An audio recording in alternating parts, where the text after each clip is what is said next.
Ya, kayaknya kejauhan ya. Iya. Boleh kita berbagi sedikit. Nah itu mungkin gimana tuh? Dia punya definisi tentang Tuhan. Tuhan yang digambarkan itu enggak cocok dengan pandangannya. Ya pasti loh dia harus kecewa. Malah perlu dia harus nolak adanya Tuhan itu. Karena Tuhan yang dia tolak ya sesuai dengan persepsinya.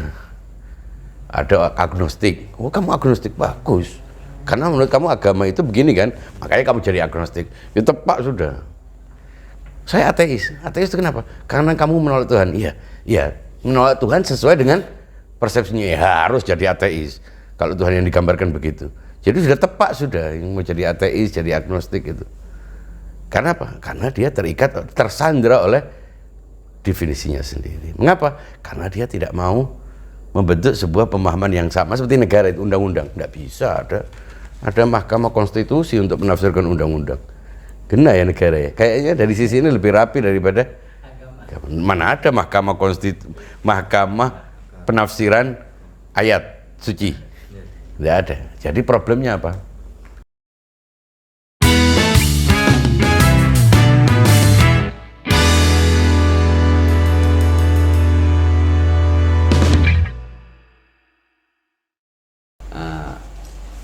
Ini kita mau ngapain malam ini? Ngopas asik nih kayaknya Zat. Ngopas boleh. Ngopas, ya, ngopi lepas berarti ya. Ya, Odol, Ridho. Apa yang mau kita jadikan tema dalam ngopi lepas pada malam hari ini? Iya Zat. Jadi Ana ini kan kebetulan mahasiswa dan banyak berdiskusi lah dengan teman-teman yang punya keresahan tentang agama. Ana juga sih, maksudnya ada sempat keresahan itu datang, tapi tetap masih proses pencarian menuju ke yang benar-benar iman dan yakin gitu lah. Nah teman-teman nih dalam diskusi yang kami laksanakan atau di ya ngopi-ngopi santai waktu malam-malam itu juga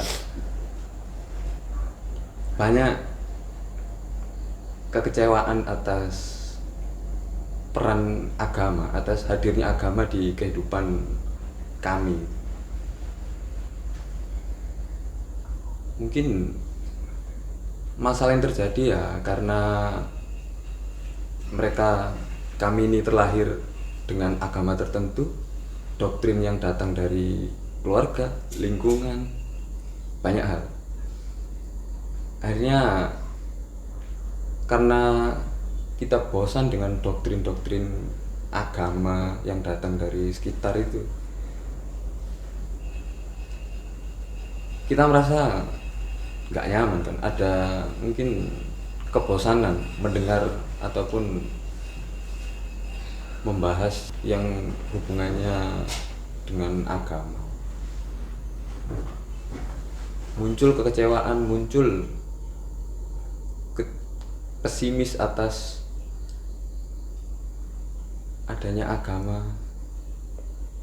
Akhirnya kami pun sedikit demi sedikit lepas dengan apa yang dulu kami dapat waktu masih kecil, sekolah, pesantren mungkin. Ajaran-ajaran agama itu sedikit demi sedikit, pelan-pelan kita menjauhi dan mencari hal-hal yang menurut kita itu membuat kehidupan tenang, nyaman, bahagia. Karena dengan adanya agama, kami malah tertekan, bukan malah tenang kayak yang dirasakan oleh orang tua atau mungkin lingkungan kami yang taat beragama. Ya, kayaknya kejauhan ya. Iya. Boleh kita berbagi sedikit. Nah itu mungkin gimana tuh? Apakah hal ini memang bisa disebut sebagai kegagalan agama dalam mewadahi manusia? Ya, menarik apa yang disampaikan oleh Saudara Ridho ini ya, karena pertama saya apresiasi ini meskipun kita mengenal Saudara Ridho ini sebagai orang yang beragama, tapi dia jujur ya dalam melihat dan menilai agama. Dan memang seandainya ada orang yang punya pandangan seperti Ridho ini, kalaupun saya mau jawab secara jujur, beralasan, karena memang fenomena agama ini adalah fenomena yang tidak selalu memberikan nuansa yang positif ya. Padahal seharusnya agama, apalagi dikaitkan dengan Tuhan, itu adalah sesuatu yang harusnya positif ya. Tapi kan pada kenyataannya fenomena agama ini juga punya efek-efek yang boleh jadi karena bukan merupakan. Waalaikumsalam warahmatullahi wabarakatuh. Nah, ini apalagi kita juga akan mendapatkan apa namanya itu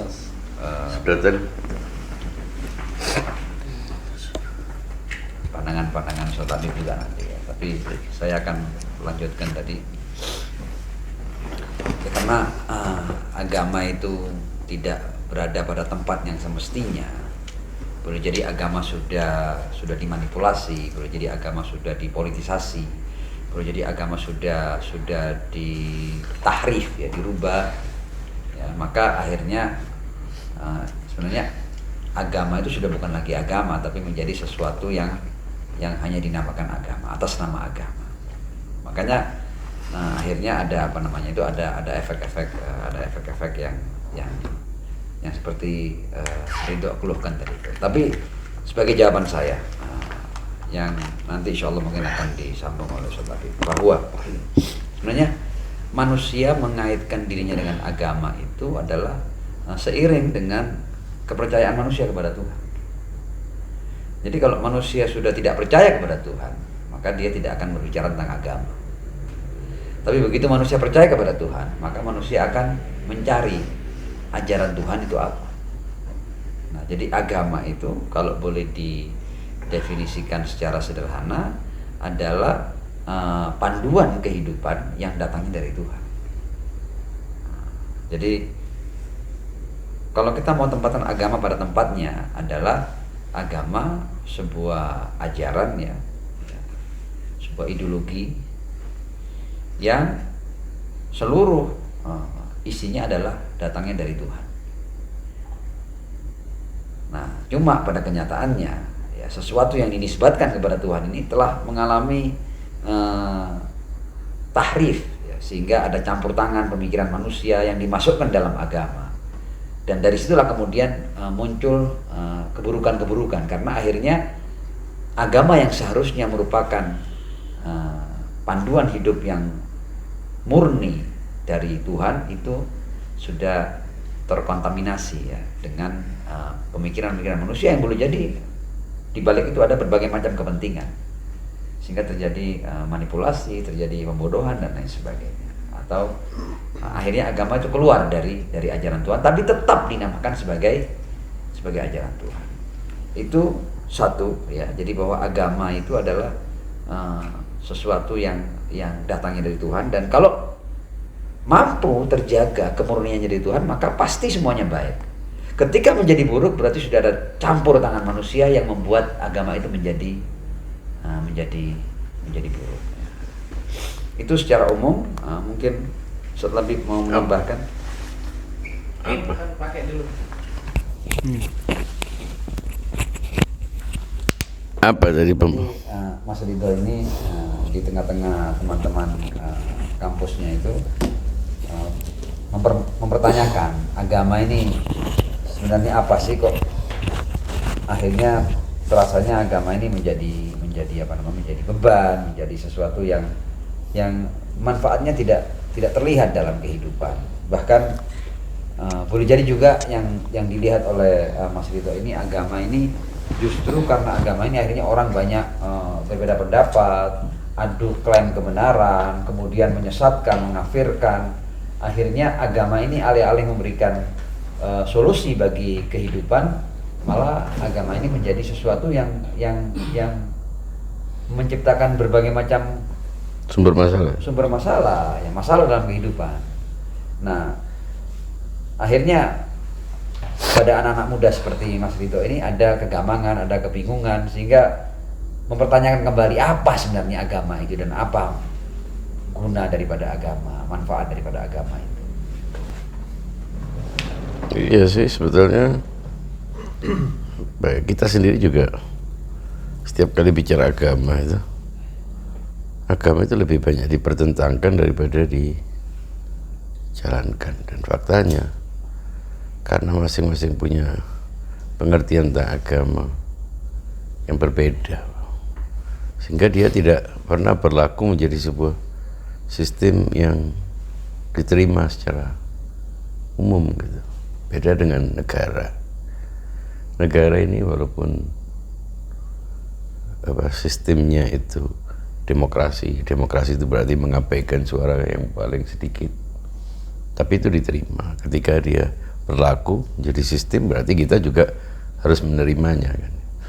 Undang-undangnya juga diterapkan meskipun di sana sini ada penyalahgunaan, ada korupsi, tapi hal-hal yang dirasakan manfaatnya seperti lampu merah, lampu kuning, lampu hijau, peraturan-peraturan, administrasi dijalani.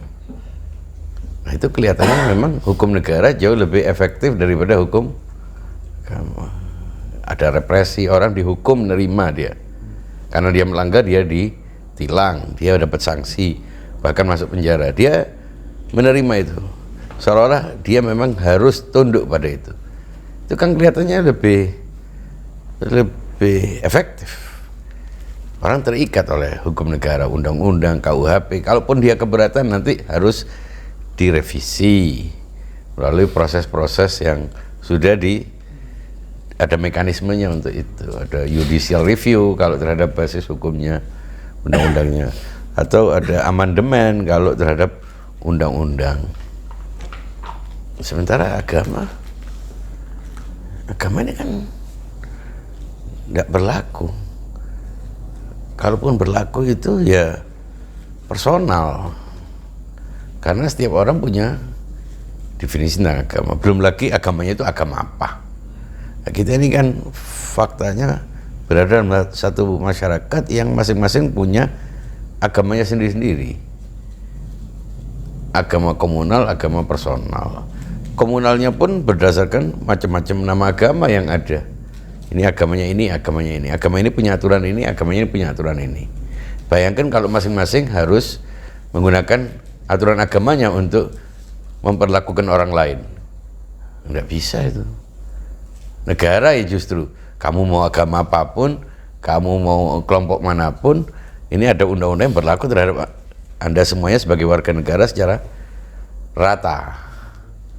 Nah, karena itu akhirnya, wah kayaknya tidak pernah berlaku agama. Tidak pernah ada sebuah masyarakat yang dibentuk oleh agama, tapi dibentuk oleh undang-undang.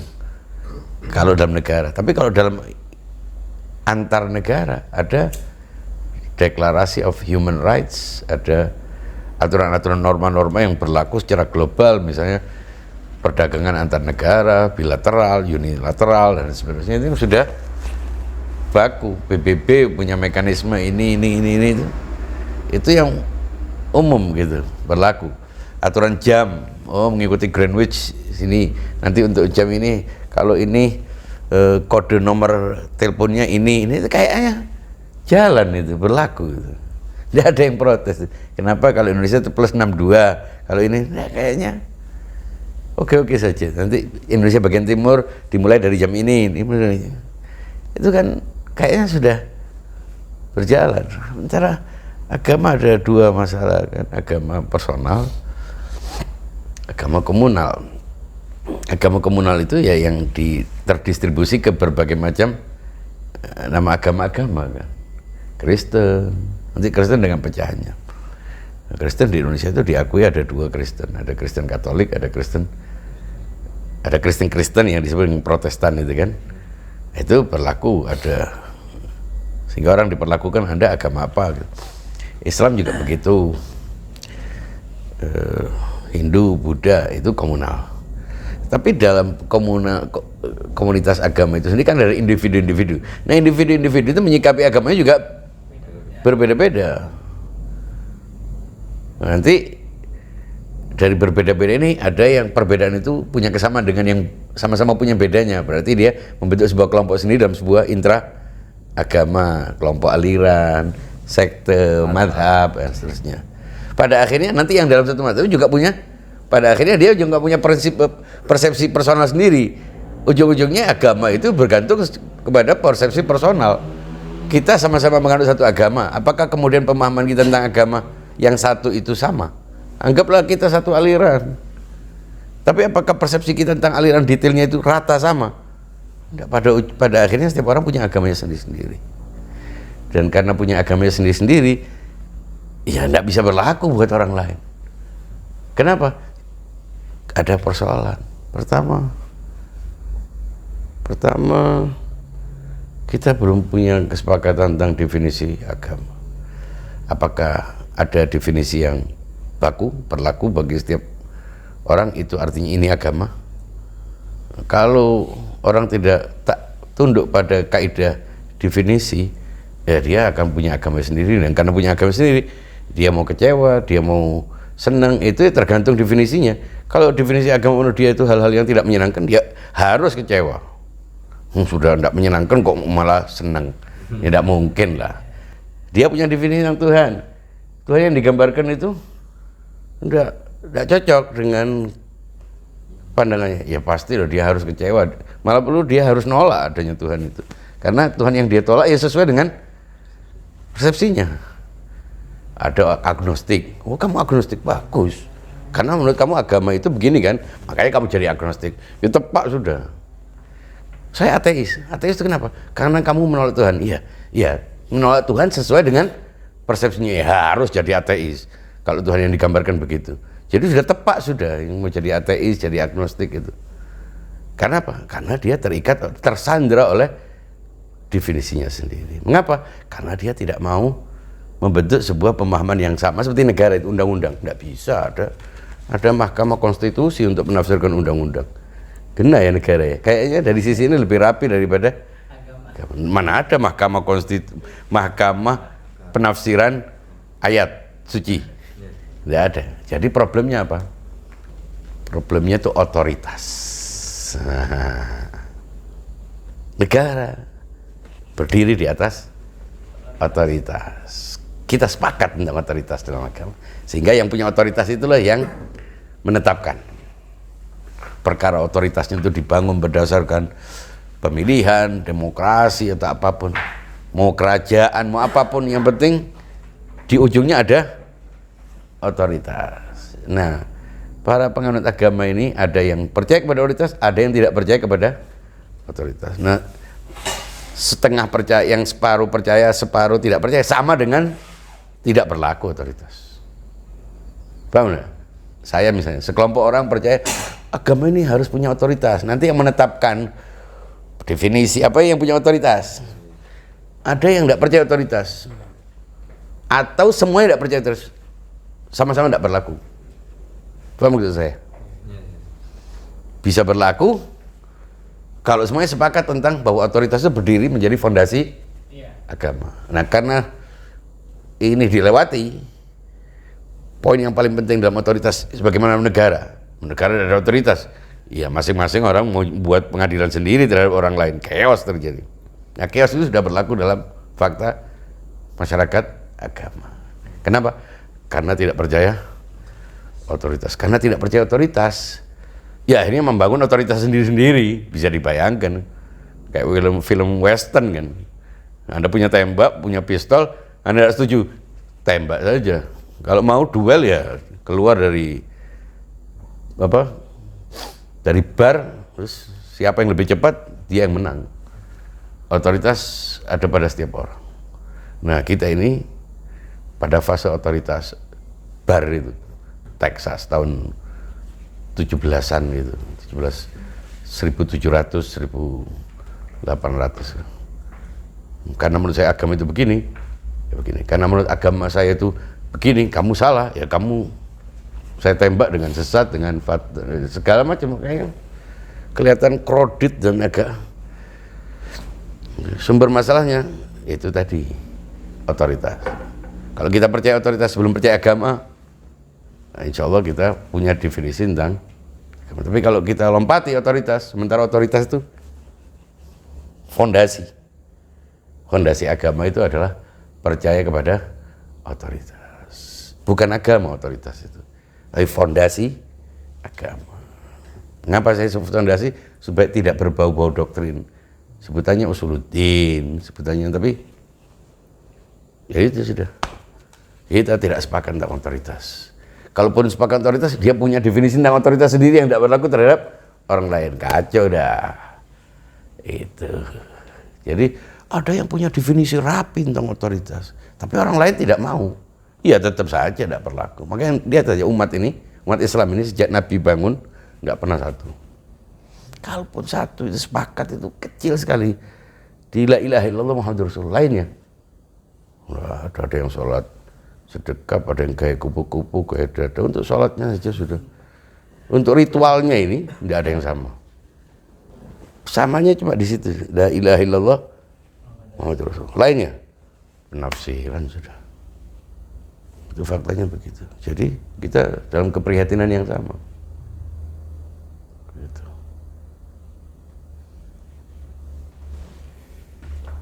Jadi agama ini kayak sumber masalah jadinya. Kalau tidak berdiri di atas otoritas. Kalau tidak percaya otoritas, lebih baik tidak beragama. Aduan ngikuti hukum negara aja sudah. Lebih rapi, lebih. Anda percaya agama tapi tidak percaya otoritas, sama dengan tidak percaya agama. Karena tidak akan pernah berlaku menjadi sistem.